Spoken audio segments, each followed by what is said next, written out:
What it do, what it do?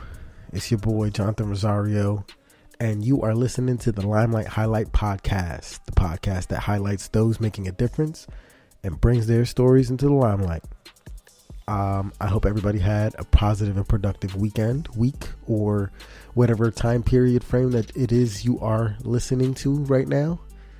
Got some good news coming to you soon.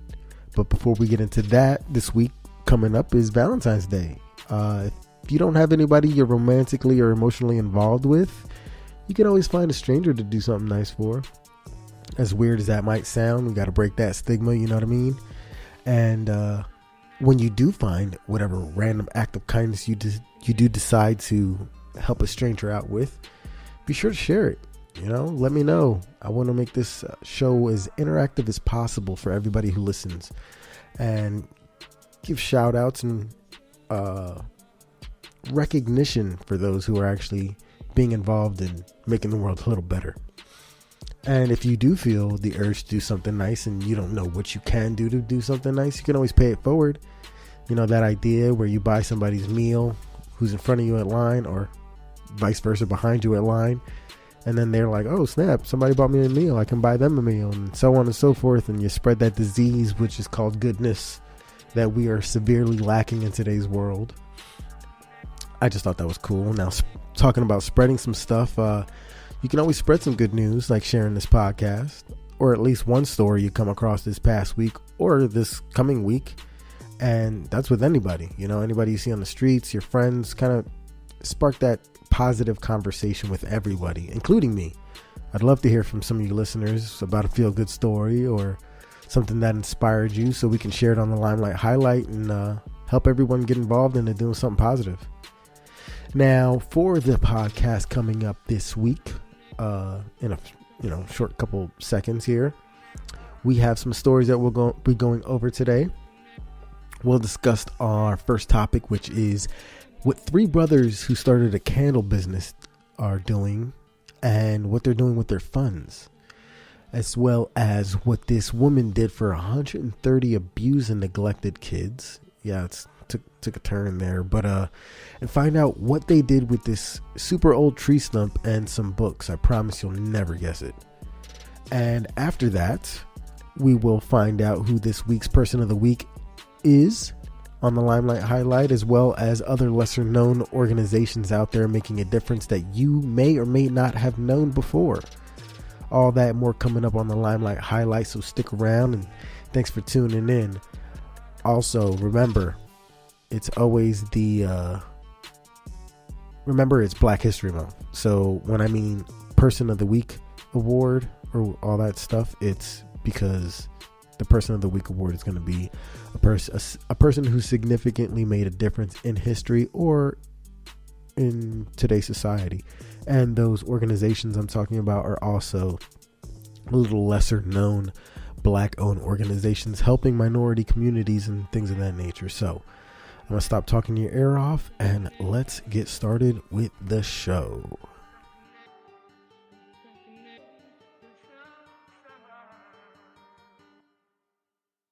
Now, shout out to Washington, D.C., because this is where our first story comes out of.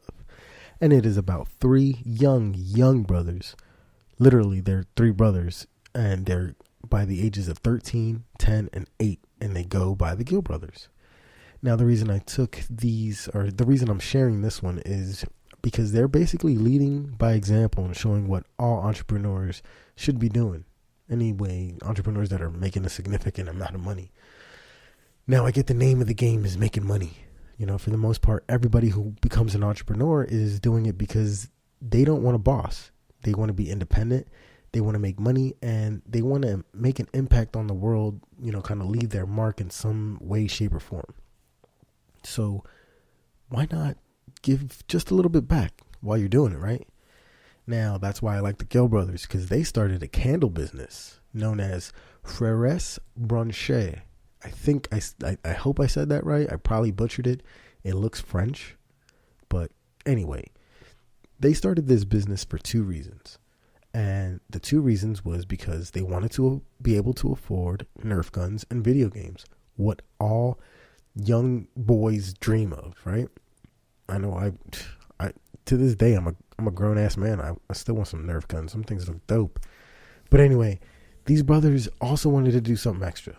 They wanted to give back to the community that was given back to them, you know, kind of keeping the money in the community. So in order to do that, the brothers decided that they're going to donate 10% of all of their proceeds to homeless shelters in the area. Now, they launched their business in 2017. Since then, they've been donating 10% of their proceeds. The candles are scented.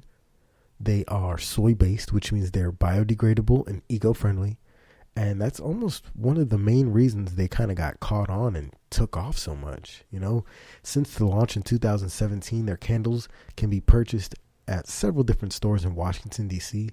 And since they caught on so well, they've even been picked up by Macy's. Yes, Macy's home goods store. And they're available at select stores across the entire country. Now I'm going to reiterate. Did I say that? I'm going to re-say what I said because I think it's really important. They have been donating 10% of their proceeds to homeless shelters, even after being picked up by Macy's since 2017. Now, that's one of the main reasons I picked this story to share. But another reason is because these kids are super young. They have a ton of drive. They have a long life ahead of them. It's inspiring to see that no matter how old or young you are, if you have the drive to do something, you can just about do anything. And since it's Black History Month, I also wanted to share this because this is a Black-owned business. And we don't hear enough about Black-owned businesses in media, let alone the ones that are doing things with the community, you know, kind of giving back, and even more so with ones that start with kids so young, you know. If we could only get every entrepreneur anyway, to follow in their footsteps, though I know there are a lot, I'm sure these kids have the dopest Nerf guns and all the video games they could dream of. But I think if we could get everybody to be on board and kind of follow in these kids' footsteps, we get a lot more good news and a lot more things, kind of just people taking care of people. A lot of people rely on the government a little too much, and with what's going on right now, you can see how it's not always the best thing. Anyway, I'm sure this is only the beginning for these kids, so I really look forward to keeping up with them and the things they plan on doing in the future. If you're interested in the story, I got the story from goodblacknews.org, so you can go check them out for yourself and check out the other articles that they have. They have a ton of them, and they're all super inspirational. I really enjoy reading a lot of their stuff. I wish I could share a lot more, but that's one of the ones that we're going to share today. Now, moving on to our second story. This is coming from San Antonio, Texas, and it's about a woman named Amanda Rico. Now, the reason I'm sharing this one is because Amanda Rico is turning the big 30. Now, 30th birthdays, for those of you who aren't 30 or those of you who are, we all know that's a huge milestone in your life, right? Like anyone turning the big 30, she had some pretty extravagant plans. I mean, let's face it, who doesn't throw a super dope party for their 30th? But something happened to her while planning this party. Amanda has some kids, and while she was putting them to bed, she was reading them the story. Now, the story's actually, it goes by the title of Light Up the Darkness. Light Up the Night. Same thing, I guess. But anyway, the passage that she read kind of completely changed her mind about what she wanted to do for her 30th. And the passage was about a 12-year-old boy who couldn't see. I don't know if he was blind, but it just said he couldn't see. And he had no party gifts. He had no one to celebrate with. He had no cards. Like, he had nothing. He was completely alone. Now, why would you read your kids such a depressing book before bed? I don't know, but I'm pretty sure it had a happy ending. But this story changed her mind in such a way that she decided to throw a surprise party for 130 abused and neglected children at St. PJ's home. She threw a huge party for all the kids with food, cake, extracurriculars, and a live DJ. She felt like she was being selfish, so she wanted to do something selfless, according to her.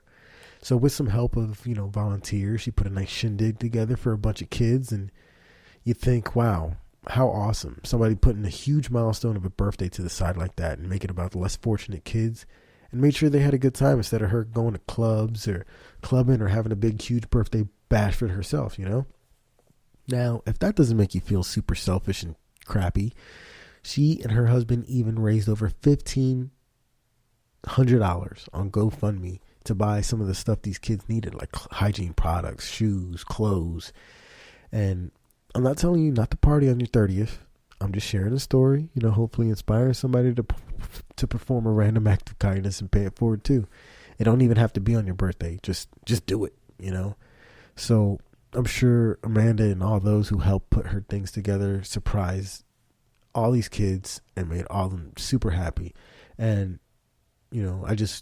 I think we should all strive to do just a little something extra for the less fortunate than us, Definitely a feel-good story worth sharing. And this story I got from sunnyskies.com, which is another positive media outlet that I think you guys definitely would enjoy looking into. Now, our third story and our last story is about this thing called Little Free Library. And if you don't know what Little Free Libraries are, no worry, we're about to get into it. So now, according to the U.S. Department of Education, 61% of low-income families don't have any age-appropriate books for their children at home.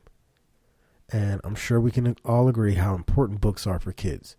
Books help exercise the brain, helps with vocabulary. If you can't tell, I don't read enough books, but reading and writing are huger proponents for people who read books. They're basically essential for aiding them with their imagination and even developing empathy, if you didn't know. So you can see how not having access to books can really stunt somebody's intellectual growth. So back to Little Free Library. This organization started in 2009, and since then, it's become the world's largest book sharing movement. Tens of millions of books have been shared through this concept. And the concept is basically visitors can stop by, take a book, and leave a book whenever they feel like it. All these books are age appropriate. And when I mean take a book and leave a book, they're little stations that have books. It can be, it's just a tiny corner or something like that. And anybody in the world can register to set up one of these little free libraries in their area. And, the benefits that come from those things, just giving community a new way to access books and connect to other people that they otherwise would never come across. You know what I mean? Now, this thing took off like crazy with more than, according to the article, 75,000 little free libraries across 88 countries and 6 continents. Now, to bring this dope concept up is one thing, but the reason I bring it up is because there's this woman named Shirley Armitage Howard. She had to figure out what to do with, she had this 110-year-old big ass oak tree in front of her garden. And I guess it was becoming too much of a problem or something like that, so they had to cut it down. Now, Charlene is a librarian, so no surprise there. And this librarian got, this inspiration from the concept of little free libraries. So what she did with it is they cut the tree down, but not all the way down. They kept a good portion of the stump, and they transformed the tree into a little library for her community. And it looks like something out of a children's book, no lie, no pun intended either. It has wooden books like Nancy Drew and The Hobbit framing the doorway. And the UK is actually one of the few remaining countries to be lacking one of these little free libraries, which is really strange, but the most recent one as of right now was created in Idaho.